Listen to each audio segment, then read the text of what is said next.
오늘 이 시간에 나누고자 하는 내용은요. 우선 첫 번째, 법 제도의 변화입니다. 방금 그 3강에서 간단하게 동물보호법을 이제 보았는데요. 사실 이 법과 제도가 어떤 식으로 지나야 되는지 것은 헌법을 보면 알 수 있어요. 이 헌법에 생명 존중과 동물 보호를 명시하는 것이 왜 중요하냐면, 방금 말씀드린 것처럼 동물보호 내용이 강화된다 그랬잖아요. 그러다 보면 저런 헌법에 이런 내용이 명시된 국가들 보면요, 동물들의 삶이 그렇게 처참하지가 않아요. 그래서 뭐 스위스니 독일이 이런 유럽 국가뿐만 아니라 동양의 뭐 인디아, 그리고 그 미대륙 아래 그 브라질, 남미에 있는 브라질, 그리고 유럽에 있는 룩셈부르크, 이런 국가들이 생명 존중을 명시하거든요. 민법에 동물의 이상을 물건이 아닌 것으로 표시한다든지. 근데 우리나라는 민법에서 동물이 물건과 똑같이 취급되기 때문에 사실 그 나의 반려동물을 누가 죽인다 그래서 그게 어떤 살생죄로 처벌받는 게 아니거든요. 근데 이런 동물의 생명뿐만 아니라 국가 간의 어떤 자연적 특징에 따라서 이 에콰도르라는 나라는 들어보셨죠? 남미 그 브라질 그 북서쪽에 있는 나라인데, 이 나라는 헌법에 자연의 권리를 명시했어요. 이게 자연의 헌법에 그 자연의 권리를 명시하는 것과 아닌 거의 차이는 무엇일 것 같아요? 여러분 실수로 나무를 잘랐어요. 그 강을 오염시켰어요. 그럼 그 저촉되는 그 법이 우리나라에 얼마나 크게 있나요? 그러니까 사실 물론 산에 가서 뭐 산림 채취하지 말라 그런 법이 있긴 하잖아요. 그 뭐 과태료 정도 물겠죠. 근데 에콰도르에서는 이 자연을 해친 행위가 굉장히 커다란 중죄예요. 근데 그래서 이런 법이 만들어졌는데, 잠깐 말씀드렸듯이 법이 있는 것과 그리고 이걸 집행하는 건 별개의 문제이긴 하지만, 벌써 헌법에 그런 내용을 다루고 있다는 얘기는 벌써 사람들의 태도가, 자연과 동물에 대한 태도가 다르다는 거죠. 그 없는 것과 있는 차이는 크거든요. 그래서 사실 지금 동물활동단체에서 이 법과 관련해서 하는 운동 중에 하나가 헌법에 동물의 생명을 존중하자는 내용을 넣자는 거예요. 그러면 동물보호법도 강화될 테니까. 그래서 이런 운동을 하는 것인데, 이거는 아무래도 입법기관인 국회의 역할이잖아요. 그럼 국회에 우리의 입김을 넣을 수 있는, 우리의 목소리를 반영시킬 수 있는, 국회의원들을 가장 신경 쓰는 사람들이 누구죠? 우리 시민들이잖아요. 시민들의 정신이 깨어있으면 그들도 입법을 만드는, 그러니까 법을 만드는 사람도 우리들한테 반응을 하고 있습니다. 그러면 우리가 할 일은 무엇이죠? 우리의 정신이 깨어나야 되겠죠. 그래서 두 번째 주제, 모든 문제의 해결점은 우리가 가지고 있다. 바로 이 부분을 우리가 나머지 시간에 이야기해 보겠습니다. 생명 존중 의식의 함양. 무슨 말이에요? 이제부터 생명을 존중해야 될까? 우리가 막 노력을 하면 될까요? 이거는 물론 노력을 하면 될 수도 있긴 해요. 근데 사실 이런 개인적인 노력은 동물한테 일어나고 있는 문제를 갖다 관심을 갖게 될 때 이런 노력도 하게 되는 거거든요. 근데 이런 관심은 그냥 스스로 갖게 될까요? 대개 보면 어떤 뉴스를 통해서, 그러니까 사회에 대해 일어나고 있는 문제를 갖다 관심을 갖게 되면 자연히 동물에 대한 사건도 알 것이고, 동물을 포함한 모든 사회적 약자에 대해 관심을 갖게 되면 어떤 현상이 일어나면, 이건 연구 결과에도 있어요. 동물에 관심을 가지게 되면 점점 그 관심 분야가 확장이 돼서 우리 이웃의 불행에 대해서 관심이 돼요. 연민을 갖게 된다는 거죠. 그러면 우리 이웃에 대해서 연민을 갖게 되면 어떤 일이 일어나죠? 우리 사회에서 일어나는 범죄가 줄어들고 사회는 평화스럽게 되는 거거든요. 이게 당장 이루어지진 않겠지만 우리의 이런 생명 존중 의식에 대해서 진지하게 고민하다 보면은 이런 평화로운 사회로 가는 길은 더 시간이 단축되게 돼 있어요. 그리고 또 한 가지 우리가 가지고 있어야 되는 의식이 뭐냐면, 우리 자손의 미래가 우리에게 달려있다는 책임의식입니다. 우리는 아직까지 기후에 일어나고 있지만 살만해요. 근데 그럼 나중에 우리의 후손은 어떤 일이 일어나겠어요? 황폐된 지구를 물려받게 되겠죠. 그래서 우리가 늦지 않았을 때, 지금 뭐 2050년이면은 북극 빙하가 다 녹는다 이런 말까지 있고, 또 일부 연구에서는 2030년이면 다 녹는다는 말이 있거든요. 그래서 그런 일이 일어나게 되면 발생할 수 있는 병폐는 굉장히 많은데 잠시 자세히 얘기하겠지만, 우리는 이런 의식을 갖고 깨끗한 지구를 물려주기 위한 노력을 지금 당장 바로 이 순간부터 우리가 해야 됩니다. 그 내용을 구체적으로 볼 거예요. 첫 번째가 난개발과 동물 서식지 파괴예요. 난개발을 보면 어떤 게 있을까요?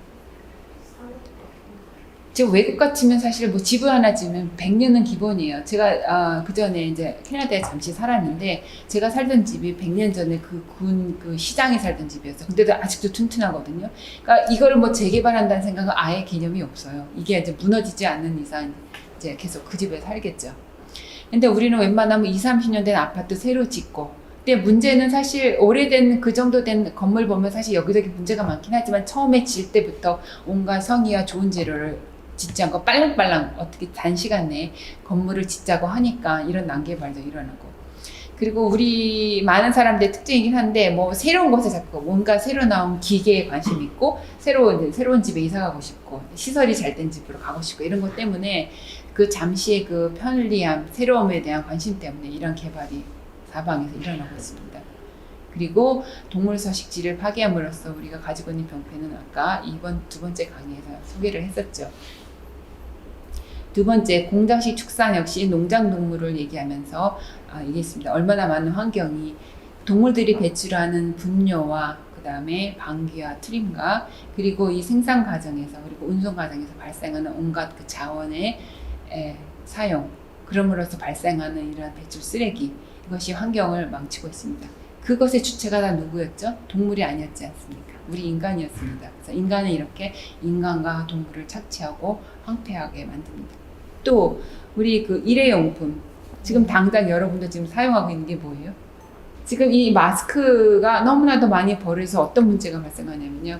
이미 나중에 사진에도 이제 그 우리가 버리는 쓰레기 때문에 죽어가는 동물 사진 볼 텐데 마스크에 이 줄이 있죠. 이 줄 부분 때문에 벌써 동물들이 그것에 때문에 고통받고 죽어가는 사건이 벌써 발생하기 시작했어요. 그래서 지금 당장 말 나온 김에 여러분 그 마스크 버릴 때 이 끈 있죠. 끈 부분을 꼭 잘라서 버리라는 운동이 지금 전개되고 있어요.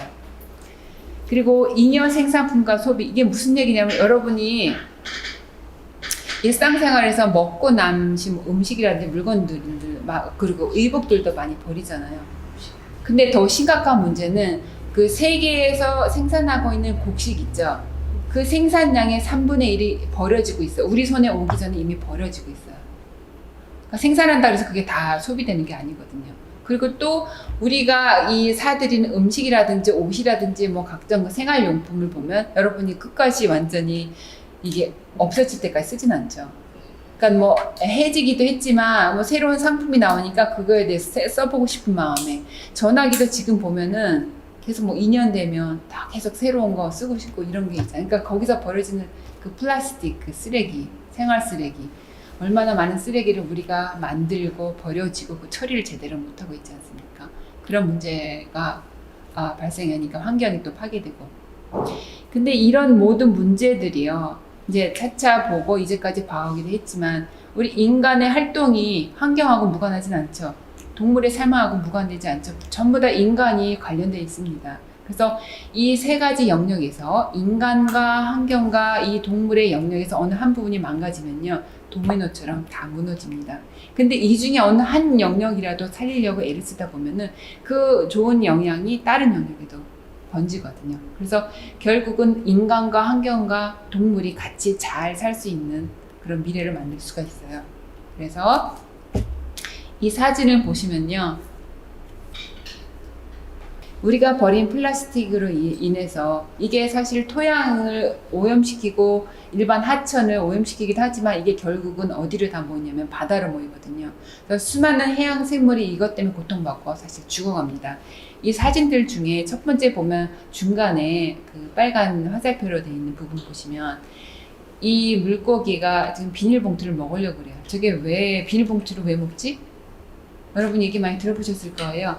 저게 해파리처럼 비슷하게 보는데요, 물속에서. 그러니까 그거를 먹이를 생각하고 먹는 거예요. 두 번째 사진을 보시면 저기 지금 거북이 코에서 뭐가 나오냐면은 빨대가 나와요. 빨대가 물속에 저기 왜 들어갔을까요? 그러니까 먹이라 생각하고 먹는 과정이 어떻게 물살에 의해서 들어갈 수도 있고 호흡하는 과정에 들어갈 수도 있죠.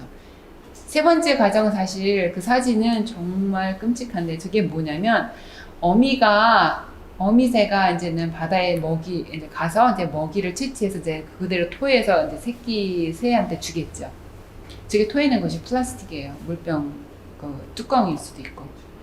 근데 이게 지금 먹으면 그 동물이 죽겠죠. 근데 이 죽는 것에 끝나는 게 아니라 나중에 이제 그 중간에 이제 물고기 사진도 나와 있는데 플라스틱을 이제 바닷속에 떠다니다 보면 분해가 됩니다. 여러분이 많이 알고 있는 그 미세 플라스틱이 그 물고기의 세포에 다 흡수가 돼 있어요. 그럼 우리는 물고기를 잡아서 먹지요. 그러면 결국 저 플라스틱, 우리가 버린 플라스틱 쓰레기, 미세 플라스틱을 우리가 먹게 됩니다. 그럼 플라스틱 자체가 무슨 문제가 있을까요? 너무나 작기 때문에 장기에서 변으로 나가는 것이 아니라 우리 세포에도 그게 흡수가 되는데, 문제는 이 플라스틱 만드는 과정에서 다양한 독성 물질이 들어갑니다. 이게 우리 세포에 그대로 돌아오는 거죠. 온갖 다양한 우리 성인병이라든 모든 질병의 원인이 되기도 한다는 것입니다. 그래서 우리의 쓰레기가 우리 몸으로 돌아온다는 것 기억을 해주시고요. 이거는 환경운동연합에서 발표한 그 통계인데요. 이번 여름에 우리 국내에 있는 14군데, 그러니까 해안가가 무슨 해수욕장하고 관련된 곳이겠죠. 해안가 쓰레기를 수거를 했는데 그 수거된 쓰레기 3,879개 중에 이제 가장 이제 많은 걸 통계를 낸 거예요. 첫 번째로 많이 나온 게 담배꽁초입니다. 담배꽁초가 왜 문제가 될까요? 그 꽁초에 그 필터가 있죠. 필터에 미세 플라스틱이 많습니다. 그러니까 이 부분이 바다로 흘러 들어가게 되면 어떤 일이 일어날지 방금 보셨잖아요. 두 번째는 우리 그 비닐 봉지라든지 일상 그 생활 포장재 있죠. 여러분, 우리가 과자나 뭐 빵을 먹게 되면은 사실 이 포장지를 뜯어먹고 안에 또 포장돼 있고 포장돼 있고, 그 굉장히 많은 포장지로 활용되는 게 다 플라스틱이잖아요. 그런 부분. 3위가 뭐냐면 어구입니다. 그러니까 어업 활동을 하면서 발생한 온갖 그 도구들이 이렇게 바다에 떠들어가서 쓰레기가 되고입니다. 그리고 5번째가 이 물병, 4번째가 플라스틱, 그 우리가 일회용 그 기구 있죠. 도구, 물병이라든지 이제 플라스틱 컵. 나중에 여러분 그 유튜브에 들어가시면 이 플라스틱 컵을 활용할 수 있는 방법이 있어요. 그러니까 재활용이 다 안 되다 보니까 우리가 집에서 사용할 수 있는 좋은 그 비디오들이, 영상들이 많거든요. 그걸 찾아서 한번 활용해 보시면 좋을 것 같아요. 그리고 이 마스크. 지금 요즘은 이제 너무나 우리 인구를 따지면 정말 너무나도 많은 그 매일매일 사용할 테니까 이 마스크가 어떻게 이제 버려지고 이제 해안가까지 이제 밀려가서 이런 고통의 문제의 원인이 되는지 볼 수가 있겠죠. 세 번째 사진은 빙하 감소로 서식지를 잃는 북극곰. 이게 단순히 북극곰의 문제일까요? 이 북극이나 남극 같이 커다란 빙하가 조절하는 역할이 무엇일까요? 우리 지구의 그 온도를 조절합니다. 그래서 이게 다 녹아버리니 이미 뜨거워진 온실가스로 인해서 뜨거워진 그 기온도 기온이지만 이게 다 녹아버리니까 어떻게 되겠어요? 수면이 올라가지요. 그러면 많은 이제 학자들이 예측하는데 뭐 인천이나 부산 이런 게 바다를 낀 그 도시들이 점점 잠길 것이고, 그리고 이건 오래전부터 나온 얘기인데 일본이 미래에는 일본 자체가 존재하지 않을 거라고, 물속으로 가라앉을 거라는 그런 이제 말까지 나오고 있을 정도거든요. 근데 이런 빙하의 녹는 문제 더불어서 요새 최근에 많이 일어나는 그 화재 얘기를 해볼까요?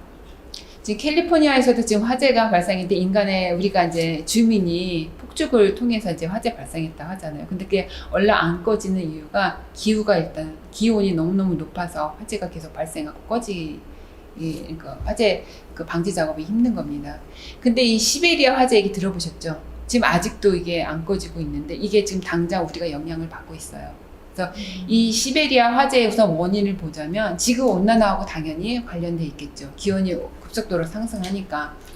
근데 이 화재가 진짜 문제가 뭐냐면 거기 시베리아 그 툰드라 지역, 여러분이 우리가 학교 때도 많이 들어본 그 툰드라 지역은 영구 동토층이에요. 무슨 얘기냐면 이 동토층이라는 것은 그러니까 최소한 2년 동안 이 땅이 영하로, 그러니까 얼어 있는 부분이거든요. 근데 이 안에 이 땅에는 사실 나무도 많아요. 근데 이 나무가 타니까 어떤 일이 발생했죠?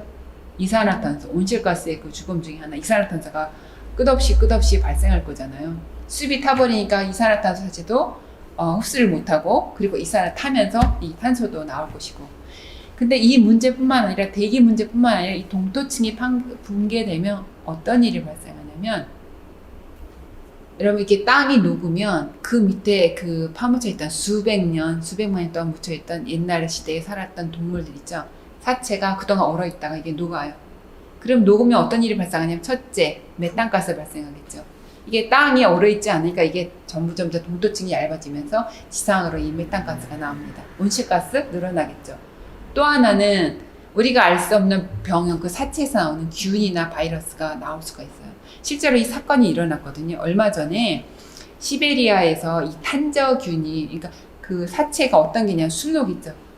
그 술록 사체가 많이 이렇게 나타났는데 그 원인균을 보니까 탄저균이었대요. 근데 문제는 그 균이 노출되면서 실제로 현재 살아있는 술록들이 그 병에 걸려서 수천 마리의 그 술록이 죽었는데 우리 어리석은 인간이 어떻게 아깝잖아요. 그 죽은 술록을 먹었어요. 그러니까 인간도 그 탄저균에 감염돼서 죽는 사건까지 발생했거든요. 시베리아에서.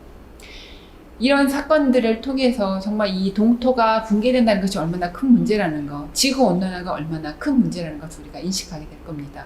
한반도에서 미치는 영향을 얘기했는데 요새 여러분 우리 태풍이 이렇게 자주 오는지 아세요?